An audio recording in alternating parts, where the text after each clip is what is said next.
नमस्ते everybody. So 40 देखि 50 हजारमा राम्रो क्यामेरा फोन किन्ने सोचमा हुनुहुन्छ भने नेपालमा त्यति धेरै अप्सन्स नै छैन के। जस्ट यो स्यामसङको ग्यालेक्सी A34 मात्रै छ। तर आई थिङ्क भिभोको यो लेटेस्ट फोन Vivo V29e चाहिँ एउटा दमदार अप्सन भएर निस्किन्छ र कुनै कुनै एस्पेक्टमा त A34 भन्दा बेटर पनि परफर्म गर्छ। अब प्राइसिङको कुरा गर्नु पर्दाखेरि चाहिँ भिभो नेपालको प्राइस चाहिँ एकदमै धेरै हुने गर्थ्यो पहिला बट रिसेन्टली भिभोले चाहिँ आफ्नो Y सिरिज र V सिरिजको फोनको प्राइस चाहिँ अलमोस्ट इन्डियाको प्राइससित म्याच गर्न खोजेको छ। Vivo V29e पनि एकदमै राम्रो प्राइसमा नेपालमा लन्च भएको छ। यसको 8 256GB भेरिएन्टलाई 43,000 रुपियाँ पर्छ, which is in fact cheaper than it is in India. So for the price मलाई सुरुमा राम्रो लागेको कुरा चाहिँ यसको डिजाइन नै हो। Vivo V29e चाहिँ एकदमै चिटिक्क परेको फोन लाग्यो मलाई। मसँग रहेको यो रोज गोल्ड कलर भेरिएन्टको एस्थेटिक्स चाहिँ it looks quite refreshing. Plus यो फोनमा भएको यस्तो स्लिम प्रोफाइल, फ्ल्याट फ्रेम्स र लाइट वेट ग्लास डिजाइनले गर्दा हातमा लिँदाखेरि पनि निकै राम्रो फिल हुन्छ र राम्रो देखिन्छ पनि। यो फोनमा IP54 dust and water resistance पनि छ, सो सानोतिनो पानीको छिट्का लाग्यो भने पनि प्रोटेक्सन यहाँ भइरहेछ। लाइकवाइज यहाँ पछाडि चाहिँ अलिक महँगो पर्ने V29 र V29 Pro जस्तै क्यामेरा मोड्युलमा दुईटा LED फ्ल्यास पनि दिएको छ भिभोले। एउटा चाहिँ नर्मलवाला हो र अर्को चाहिँ अरा रिङ लाइट हो फर नाइट पोर्ट्रेट्स। त्यसै गरी डिस्प्ले साइडमा पनि भिभोले केही कम्प्रोमाइज गरेको चाहिँ छैन। यहाँ चाहिँ बिगेट 6.67 इन्चेसको E4 AMOLED panel with 120Hz refresh rate अनि full HD+ resolution which is good and sharp for media consumption जस्तो काम। अब खत्रै पन्ची त भन्न मिल्दैन यसको डिस्प्लेलाई, तर ओभरअल स्याचुरेसन चाहिँ इट्स क्वाइट गुड एनफ नै। मैले चाहिँ यहाँ side by side galaxy A34 सँग पनि कम्पेयर गरेर हेर्दा स्यामसङको AMOLED प्यानल अलिकति पन्ची देखेको पाएँ। तर इफ तपाईँ अलिकति बुस्टेड कलर्स नै रुचाउनुहुन्छ भने चाहिँ V29e को डिस्प्ले सेटिङ्समा गएर तपाईँले एडजस्ट पनि गर्न सक्नुहुन्छ।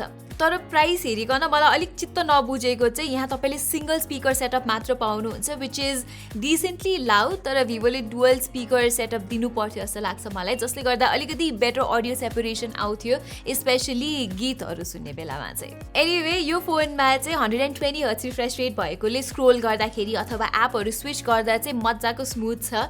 यहाँ ब्याट्री सेभ गर्न चाहिँ भिभोले स्मार्ट स्विच अप्सन पनि प्रोभाइड गरेको छ, तर मेरो युजमा चाहिँ मैले त्यस्तो अप्टिमाइज भएको पाइनँ। सो 120Hz मोडमै चलाउँदाखेरि चाहिँ तपाईँहरूले बेटर एक्सपिरियन्स पाउनुहुन्छ। Okay, moving on. अब यो फोनको पर्फर्मेन्स सेक्सनको कुरा गर्नुपर्दा यहाँ चाहिँ तपाईँले क्वालकमको स्न्यापड्रागन 695 5G चिपसेट पाउनुहुन्छ, जुन चाहिँ एउटा डिसेन्ट इम्प्रुभमेन्ट हो इन कम्पेरिजन टु लास्ट इयरको Vivo V27e मा भएको Helio G99 चिपसेट। हुन त यो चिपसेट 2 वर्ष पुरानो चिपसेट हो, तर डे टु डे युसेजको लागि चाहिँ अझै पनि राम्रै अप्सन हो भन्न सकिन्छ। मेरो युसेज टाइममा चाहिँ त्यस्तो ल्याग्स र स्टटर्स हुने भएको मैले पाइनँ। Day to day activities such as social media चलाउँदा, टेक्स्ट गर्दा इत्यादि को लागि चाहिँ राम्रै एक्सपिरियन्स यो फोनले मलाई प्रोभाइड गरेको थियो। अब गेमिङको एरियामा भने चाहिँ ठिकै मात्र परफर्म गर्छ स्न्यापड्रागन 695 ले। कल अफ ड्युटी मोबाइलमा चाहिँ 60 FPS को स्मुथ गेम प्ले तपाईँहरूले पाउनुहुन्छ with no heating at all, which is the same as the Galaxy A34 पनि। तर PUBG मोबाइलमा चाहिँ स्मुथ प्लस अल्ट्रासम्म मात्र खेल्न मिल्छ, सो स्याडली 60 FPS चाहिँ यहाँ छैन। वाइल ग्यालेक्सी A34 मा चाहिँ तपाईँले PUBG 60 FPS सम्म खेल्न सक्नुहुन्छ। Meanwhile, relatively heavy games जस्तै Genshin Impact medium settings र 30 FPS मोडमा खेल्दा चाहिँ better stability तपाईँहरूले पाउनुहुन्छ as compared to medium plus 60 FPS settings or high settings for that matter। त्यसै गरी high FPS games such as Mech Arena मा चाहिँ Vivo V29e ले एभरेजमा त्यस्तै 70 FPS दिन्छ। अब कम्पेयर नै गर्ने हो भने चाहिँ स्यामसङको ग्यालेक्सी A34 मा आउने Dimensity 1080 प्रोसेसर चाहिँ स्लाइटली बेटर छ, तर तपाईँ क्याजुअली मात्र गेम खेल्नुहुन्छ भने चाहिँ Snapdragon 695 is enough for you. Likewise अब UI को बारेमा भन्नुपर्दा चाहिँ you get Funtouch OS 13 based on Android 13 यहाँ। फनटच OS चाहिँ पर्सनली मलाई अलिकति बोरिङ नै लाग्छ। फनटच OS 14 मा चाहिँ भिभोले UI र UX लाई अलिकति बेटर बनाएको छ, तर अहिले पनि इट्स नट त्यति रिफाइन्ड। यहाँ चाहिँ प्री इन्स्टल्ड एप्सहरू त्यति धेरै छैन, तर मलाई यहाँ डिसअपोइन्टिङ लागेको कुरा चाहिँ रियलमी अनि इन्फिनिक्सहरूको फोनमा जस्तै हट एप्स अनि हट गेम्सको रेकमेन्डेसन्सहरू आउन थालेको छ, जुन चाहिँ प्रिभियसली आउने भिभो फोन्सहरूमा चाहिँ थिएन।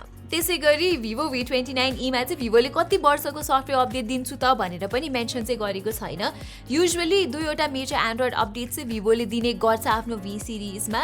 Still it is nowhere near स्यामसङले दिने 4 वर्षको एन्ड्रोइड अपडेट र 5 वर्षको security commitment. So there is that.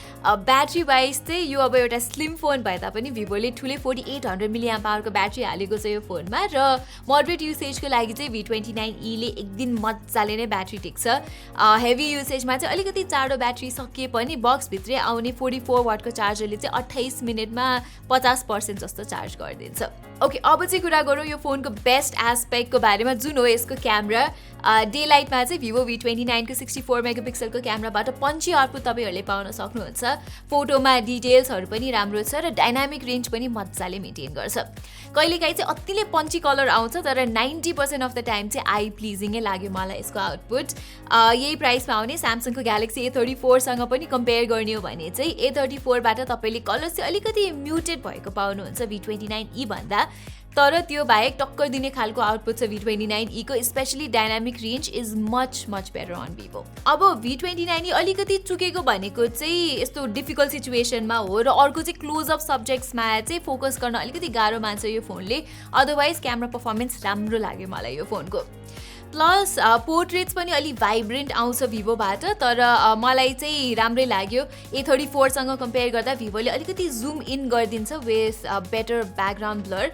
अलिकति स्किन चाहिँ स्मुदन छ तर सोसियल मिडियामा राख्न एडिट नै नगर्नु पर्ने खालको फोटो आउँछ यसबाट। So I am okay with that. Likewise यो फोनको सेल्फिज पनि मलाई ठिक लाग्यो। यसको 50 मेगापिक्सलको लेन्सबाट आउने A34 ले प्रड्युस गर्ने खालको नेचुरल चाहिँ कलर साइन्स छैन, हल्का प्रोसेस देखिन्छ but in a good way. So म कम्प्लेन नै चाहिँ गर्दिनँ। अल्ट्रा वाइड एङ्गल इमेजेस चाहिँ यहाँ भएको 8 मेगापिक्सलको सेन्सरले ठिकै मात्र निकाल्छ। त्यही नि अब 2 मेगापिक्सलको डेप्थ र म्याक्रो सेन्सर हुनुभन्दा चाहिँ 8 मेगापिक्सलको अल्ट्रा वाइड एङ्गल क्यामेरा भएको नै ठिक हुन्छ जस्तो लाग्छ मलाई। अब नाइट टाइममा चाहिँ निकै ब्राइट फोटोहरू खिच्छ V29e ले। कहिलेकाहीँ त अति नै उज्यालो बनाएको जस्तो महसुस भयो मलाई। सो धेरै जसो टाइममा चाहिँ मैले नाइट मोड अन नै गरिनँ, तर नाइट टाइममा चाहिँ V29e को ग्लेयर कन्ट्रोल निकै राम्रो छ। प्लस OIS भएर सार्पनेसमा पनि त्यस्तो केही कमी लागेन मलाई। अनि नोइज कन्ट्रोल पनि V29e को दामी नै छ। प्लस यसमा चाहिँ यो अरा रिङ लाइट फ्ल्यास पनि तपाईँहरूले पाउनुहुन्छ, जसलाई आफूले चाहेको अनुसार इन्टेन्सिटी घटाउने बढाउने गर्न मिल्छ र यस्तो प्रकारको आउटपुट पाउनुहुन्छ तपाईँहरूले, विच इज क्वाइट इम्प्रेसिभ भन्न सकिन्छ। तर यो क्यामेराको डाउन साइड भनेको चाहिँ भिडियो रेकर्डिङ हो। सिन्स V29e ले चाहिँ 4K भिडियोजहरू खिच्न सक्दैन, त्यसमाथि 1080p मा स्टेबिलाइजेसन अन गर्दाखेरि पनि वोब्ली टाइपको आउटपुट आउँछ र एक्सपोजर हन्टिङ पनि गरेको पाएँ मैले धेरै जसो इन्स्टेन्समा। वाइल स्यामसङको ग्यालेक्सी A34 बाट चाहिँ रिलेटिभली स्मुथ र बेटर 4K भिडियोजहरू तपाईँहरूले पाउन सक्नुहुन्छ। Okay, anyway despite the shortcomings Vivo V29e चाहिँ एउटा ब्यालेन्स मिड रेन्ज फोन हो फर सम 43,000 रुपिज। यहाँ चाहिँ तपाईँहरूले राम्रो डिजाइन पाउनुहुन्छ, राम्रो AMOLED स्क्रिन छ यहाँ, 256 GB को बेस स्टोरेज छ र decent point to shoot camera छ। प्लस Vivoले चाहिँ यहाँ बक्समै चार्जर अनि ब्याक कभर स्क्रिन प्रोटेक्टर पनि दिन्छ, अनलाइक स्यामसङ, जसले गर्दाखेरि चाहिँ एक्स्ट्रा खर्च हुँदैन। सो या ओभरअलमा चाहिँ Vivo Nepal is doing a good job आफ्नो रिसेन्ट फोन्सहरूमा चाहिँ। So everybody, that was all for our review of the Vivo V29e. तपाईहरुलाई यस्तै टेक रिलेटेड कन्टेन्ट कन्ज्युम गर्न मन लाग्छ भने चाहिँ don't forget to subscribe to our channel र त्यसको साथसाथै त्यो बेल आइकनलाई पनि थिच्दिनु होला। यति भन्दै म प्रतिमालाई बिदा दिनुहोस्। धन्यवाद।